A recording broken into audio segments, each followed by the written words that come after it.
10h09, seja bem-vindo à segunda hora do CBN Campinas desta quinta-feira, 31 de outubro de 2024. Eu continuo aqui em Águas de São Pedro, acompanhando o encontro dos municípios de pequeno porte, encontro que reúne gestores municipais, representantes do Estado, do governo federal, também de entidades que oferecem ferramentas e conhecimento para que os municípios se desenvolvam de maneira sustentável, aproveitando de tecnologias e exercitando também a responsabilidade para o bem-estar da população.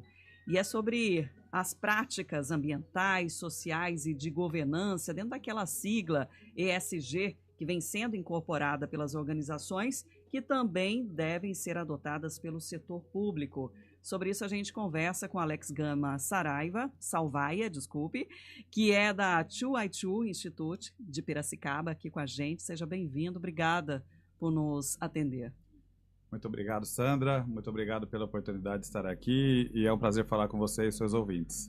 A gente já ouve falar muito, né, da sigla ESG, mas na prática ela vem sendo incorporada da maneira que realmente é preciso? Cada dia mais o ESG tem se tornado, né, conhecido pelas pessoas. Recentemente o Sebrae fez uma pesquisa que apenas 14% das empresas tinham ouvido falar de ESG. Então, como é uma sigla ainda em inglês, né, isso cria um pouco mais de distanciamento da população, né, brasileira, mas as empresas que têm tido conhecimento, têm tido contato com isso, elas têm se mostrado muito ávidas em implantar essa cultura dentro das suas organizações. E de que maneira isso deve ser implantado, né? Qual o primeiro passo, digamos, para trazer isso, pensando em gestores, né, de corporações privadas, os seus funcionários, sociedade ou mesmo a gestão pública? Olha, eu tenho a experiência de ter liderado um projeto na cidade de Piracicaba. Eu era o secretário de Meio Ambiente lá até maio desse ano. E nós começamos um projeto de difusão da cultura ESG na sociedade. Então, desenvolvemos um trabalho que nasceu um instituto através desse trabalho, que é o nosso instituto. E nós temos 5 pilares de atuação que permitem a difusão da cultura ESG na sociedade. Então, o primeiro pilar é um programa de certificação ESG. Então, ele vai dar um norte para as organizações saberem, primeiramente, qual o grau de maturidade que elas já possuem. Muitas empresas já praticam coisas que são ESG e elas nem sabem que isso é ESG. Então, essa participação na certificação é gratuita, então qualquer empresa pode participar, seja ela uma empresa que está bem sucedida ou não. Nós temos o segundo pilar, que é a área educacional. Como não é um conceito conhecido, então precisamos fazer a capacitação das pessoas em relação a isso. Temos projetos, por exemplo, estamos iniciando com a Diretoria Regional de Ensino de Piracicaba um trabalho em 29 escolas de ensino técnico que abrange 2.500 alunos.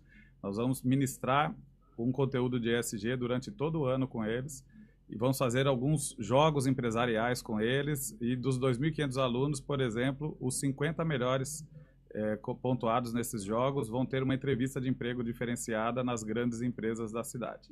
Com isso, as empresas vão ter acesso à mão de obra qualificada, que já entenda disso e vai favorecer a implantação do ESG. O terceiro pilar é a Expo ESG, um evento iniciado o ano passado em Piracicaba. Teve 6 mil pessoas o ano passado participantes, esse ano teve mais de 26 mil pessoas participantes, já é o maior evento de ESG da América Latina, também com acesso gratuito, porque o objetivo nosso é democratizar o acesso, né, aos princípios ESG. Se você pesquisar qualquer evento de um certo porte de ESG, a inscrição custa entre R$1.000 e R$5.000 por pessoa, o nosso é 100% gratuito. E existe ainda o conteúdo todo do evento gravado no YouTube, as pessoas podem consumir isso o tempo que for de maneira vitalícia. O quarto pilar que nós atuamos é com o poder público, então fazer um trabalho de consultoria para o poder público, mobilizar, porque o poder público é um indutor de comportamento. Então, assim como o município de Piracicaba iniciou um processo e mobilizou lá, já tem 98 empresas inscritas no programa de certificação, entre elas multinacionais como a Hyundai, a CJ do Brasil, a Coopert, empresas como Unimed, a própria USP se inscreveu no programa de certificação.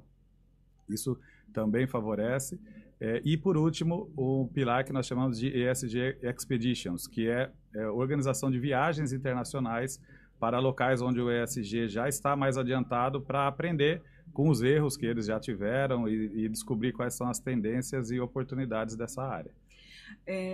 Você falou que existem algumas práticas que já são desenvolvidas e que as pessoas não sabem que fazem parte da ESG. Quais são essas práticas? Tem muitas práticas. Então, por exemplo, se a empresa tem algum projeto de redução de consumo de água, de consumo de energia, se ela tem uma preocupação com embalagens ambientalmente adequadas, se ela trabalha corretamente um processo de reciclagem, se ela cuida dos resíduos que ela gera. Então, na área ambiental, tem diversas... Se ela já instalou placa solar, por exemplo, na sua empresa, isso tudo faz parte do ESG.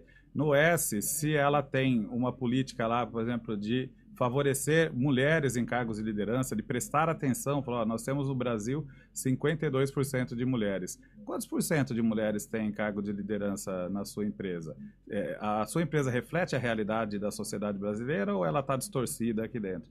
Então, existem empresas que têm políticas de pensando em direitos humanos, que são rigorosas em relação ao cuidado com as pessoas, que pensa não só em investir em projetos de periferia, de cuidar de criança carente, de time de futebol, de periferia, mas também da sua equipe interna, da sua equipe lá de funcionários e como eles estão sendo desenvolvidos, que tipo de oportunidade eles têm tido. Na parte da governança, é estabelecer algumas políticas, por exemplo, tem empresas que têm código de conduta escrito, isso já é dentro do ESG, que tem políticas ambientais já pré-estabelecidas, empresas que têm canais de escuta para denúncias de assédio, por exemplo, que os colaboradores possam fazer denúncia de eventuais assédios pelos superiores. Então, várias empresas já possuem esse tipo de estrutura e, às vezes, elas nem sabem que isso faz parte do ESG. E no setor público, né? Como que a gente pode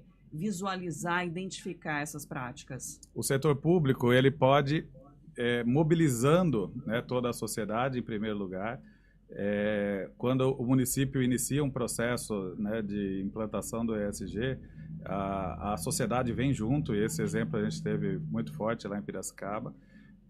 O município também tem o seu dever de reduzir suas emissões, então a frota, por exemplo, do município, ela também gera gases de efeito estufa, então é preciso, a princípio, se não há possibilidade de substituir essa frota, né, por veículos elétricos, por exemplo, mas é possível fazer um planejamento melhor de gestão desses veículos, de evitar deslocamento, de evitar impressão de papel. Hoje tem a própria Prodesp que está aqui oferecendo software gratuito até de digitalização de processos de uma prefeitura.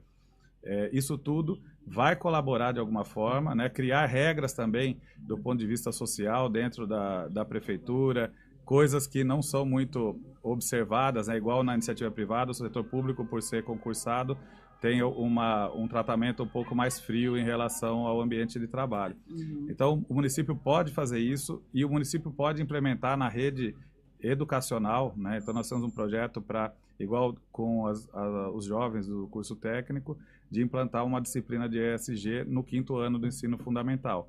E isso vai fazer com que as crianças, sabendo de empresas que têm boas práticas e de empresas que têm péssimas práticas, elas vão ajudar a família a mudar o hábito de consumo e ser mais seletivo na hora de gastar o seu dinheiro. Não dá mais para não pensar nessas questões, né? Sejam nas questões organizacionais ou públicas. Não tem como, isso é um caminho sem volta. Eu comparo a humanidade com aquela pessoa que gastou a vida toda ganhando dinheiro e não cuidou da saúde. E quando chega no final da vida, ela tem que gastar todo o dinheiro que tem para tentar ter saúde. A humanidade na história consumiu os recursos naturais de uma maneira e tratou mal a sua própria composição social, né, não respeitando as minorias, não respeitando as pessoas todas como indivíduos que têm, né? Por muitos anos nós tivemos escravidão, né, um ser humano escravizando o outro. Então, esse peso, né, esse resultado negativo, hoje está sendo cobrado da humanidade e agora nós temos que gastar todo o dinheiro que a gente tem para recuperar o meio ambiente, para recuperar a saúde, né? A doença mental é uma das principais doenças hoje, né? O Brasil é um país mais ansioso do mundo, então isso é inevitável. Ou nós fazemos isso, ou nós não vamos ter onde morar. Ontem houve lá na Espanha uma chuva de 500 milímetros em poucas horas. É meio metro. É meio metro. Como é que pode você estar numa cidade, imagina nós estamos aqui em Águas de São Pedro, e em poucas horas isso aqui ficar com meio metro. Então, não há espaço mais para a gente ficar titubeando. Adiando, né? Temos que assumir o nosso papel e ele é agora. E o processo é longo, mas é isso, né? Tem que iniciar. Tem que iniciar. Alex Gama Salvaia, do 2i2 Institute, muito obrigada por comparecer e compartilhar também esse conhecimento. Obrigado, ótimo dia a todos vocês. News Truck CBN Campinas. Oferecimento Ampesp Fomenta 2024, o maior congresso para gestores.